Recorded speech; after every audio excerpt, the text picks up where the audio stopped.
Hi hello Angel ക്രിയേഷനിലേക്ക് സ്വാഗതം. നമ്മളിന്നിവിടെ തയ്യാറാക്കാൻ പോകുന്നത് രസമാണ്. വളരെ ടേസ്റ്റിയിലും വളരെ എളുപ്പത്തിൽ തന്നെ തയ്യാറാക്കിയെടുക്കാൻ പറ്റുന്ന ഈ ഒരു രസം എങ്ങനെയാണ് നമ്മൾ ചെയ്തെടുക്കുന്നതെന്ന് നമുക്ക് നോക്കാം. അതിനായിട്ടൊരു പാത്രം അടുപ്പത്ത് വയ്ക്കുക. അതിലേക്ക് 1 ടീസ്പൂൺ മുളക് പൊടി, 1 നുള്ളു മഞ്ഞൾപ്പൊടി, 1 ടീസ്പൂൺ കുരുമുളക് പൊടി,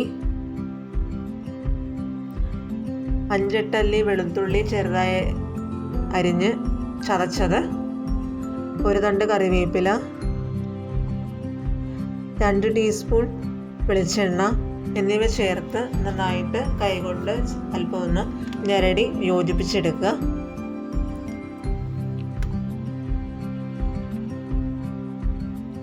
അതിലേക്ക് ഒരു വലിയ തക്കാളി ചെറുതായി അരിഞ്ഞത് ചേർത്ത് ഇതുപോലെ തന്നെ കൈകൊണ്ട് ഞെരടി ഒന്ന് യോജിപ്പിച്ചെടുക്കാം.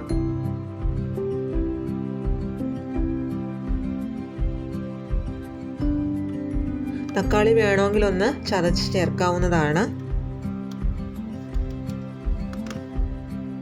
ഇനി നമുക്കതിലേക്ക് പിഴുപുളി ചേർത്ത് കൊടുക്കാം. ഒരു ചെറിയ കഷ്ണം പിഴുപുളിയാണ് നമ്മൾ വെള്ളത്തിൽ കുതിർത്ത് ഇട്ടിരിക്കുന്നത്.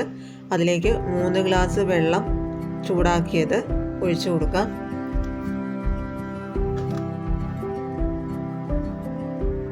അതിലേക്ക് 1/2 ടീസ്പൂൺ കായം ചേർത്ത് കൊടുക്കാം. നല്ലതുപോലെ ഇളക്കി യോജിപ്പിച്ചതിന് ശേഷം നമുക്കതൊന്ന് അടച്ചു വെച്ച് ഒന്ന് തിളപ്പിച്ചെടുക്കാം.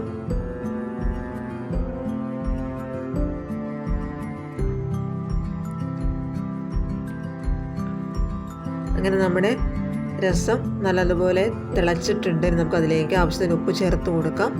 നല്ലതുപോലെ ഇളക്കി യോജിപ്പിച്ച് ഒന്നുകൂടെ നമുക്കൊന്ന് വേവിക്കാനായിട്ട് വയ്ക്കാം.